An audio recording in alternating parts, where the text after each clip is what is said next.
ఇప్పటికే mega DSC పైన YCP అనవసర రాద్ధాంతం చేస్తోందని సీఎం చంద్రబాబు అన్నారు.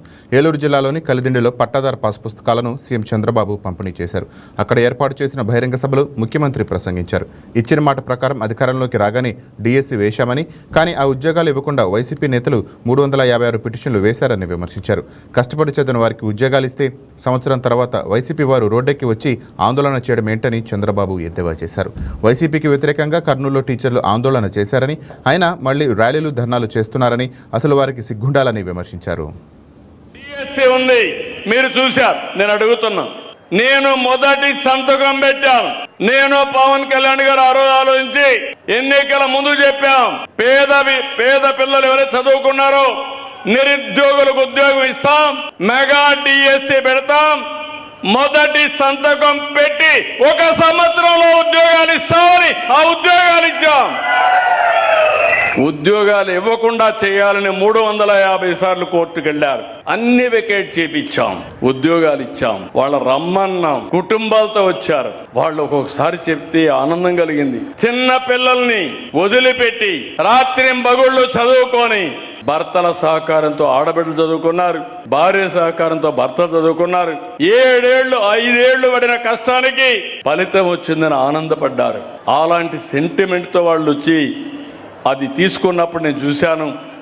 ఒక్కొక్కరిది ఒక్కొక్క వాళ్ళ యొక్క బ్యాక్గ్రౌండ్ చూసి చాలా బాధేసింది. అలాంటి పరిస్థితులు ఇచ్చాం. ఈ రోజు స్కూలుకు పోతే బ్రహ్మాండంగా టీచ్ చేస్తున్నారు. సంవత్సరం అయిన తర్వాత రోడ్డు మీదకి వచ్చి ఏదో ఢిల్లీలో నీట్ పేపరు లీక్ అయింది, ఇక్కడ కూడా లోకేష్ రాజీనామా చేయాలి, ఈ ప్రభుత్వంలో ఏదో జరిగిపోయిందని మాట్లాడుతున్నారు. కడాన నిన్న మీరు చూశారు, ఎవరైతే ఉద్యోగాలు వచ్చాయో మెగా డిఎస్సిలో వాళ్లే ర్యాలీ చేసి ఇంతవరకు చూశాం, ఇప్పుడు మాకు ఓపిక నశించింది, మేము చదువు చెప్పడం ఎంత బాగా చెప్తామో తప్పు చేసిన వాడిని చితక కొట్టడం కూడా అదే మారి కొడతామని రోడ్డు మీదకి వచ్చారు. కొండారెడ్డి బురుజు కర్నూలు అనగానే మనకు గుర్తొస్తుంది. అలాంటి ఒక హిస్టారికల్ మాన్యుమెంట్ దగ్గరికి వెళ్లారు. వెళ్లి కబద్దార్ చెప్పండి, మేము సమాధానం చెప్తామని అడిగే పరిస్థితికి వచ్చారు. ఎవరన్నా సిగ్గుండేవాళ్ళు ఒప్పుకోవాలి కదా, మానాలి కదా, అవునా కాదా, మానాలా లేదా? మానాలి అనేవాళ్ళు చేలిపైకి ఎత్తండి. ఇప్పుడు ఈ రోజు మళ్ళా ఆందోళన చేస్తారంట, మళ్ళా ర్యాలీలు తీస్తారంట. అంటే రోడ్లన్నీ ఉండేది వీళ్ళు స్థైర్య విహారం చేయడానికి, రఫా గొడ్డలు పెట్టుకొని తిరగడానికి. అంటే నేను చూస్తూ గమ్మనుండాలి, అవునా కాదా?